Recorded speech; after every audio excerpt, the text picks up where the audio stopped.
আপনারা দেখছেন channel news.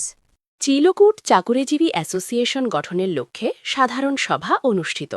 Brahmanbaria প্রতিনিধি, চ্যানেল নিউজ। ব্রাহ্মণবাড়িয়া সদর উপজেলার ঐতিহ্যবাহী চিলকুট গ্রামের চাকুরিজীবীদের নিয়ে পেশাজীবী এবং সামাজিক কল্যাণমূলক সংগঠন চিলকুট চাকুরিজীবী অ্যাসোসিয়েশন গঠনের লক্ষ্যে সাধারণ সভা অনুষ্ঠিত হয়েছে। আজ শনিবার ১১ এপ্রিল বিকাল ৫টার সময় ব্রাহ্মণবাড়িয়াস্থ নিয়াজ মোহাম্মদ উচ্চ বিদ্যালয়ে অনুষ্ঠিত সাধারণ সভায় সভাপতিত্ব করেন চিলকুট উচ্চ বিদ্যালয়ের প্রধান শিক্ষক কাজী জাহাঙ্গীর আলম।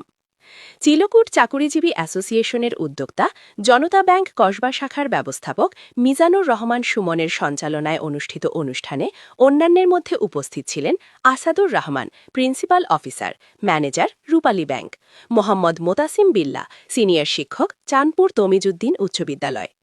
বক্তব্য উপস্থাপন করেন শামসুল ইসলাম শামীম, ম্যানেজার, কৃষি ব্যাংক গোসাইপুর শাখা; লুৎফুর রহমান, সিনিয়র শিক্ষক, নিয়াজ মোহাম্মদ উচ্চ বিদ্যালয়; মুজিবুর রহমান চৌধুরী, প্রধান শিক্ষক, সাদেকপুর সরকারি প্রাথমিক বিদ্যালয়; মাঝারুল হক চৌধুরী, উপসহকারী কৃষি কর্মকার, সদর ব্রাহ্মণবাড়িয়া; হাবিবুল্লাহ, প্রধান শিক্ষক, ব্রাহ্মণবাড়িয়া মডার্ন স্কুল; আদিল করিম, সহকারী শিক্ষক, বড়াইল উচ্চ বিদ্যালয়; এবং সাইফুল আলম সোহেল, সিনিয়র টেকনিশিয়ান, আশুগঞ্জ সরকারখানা।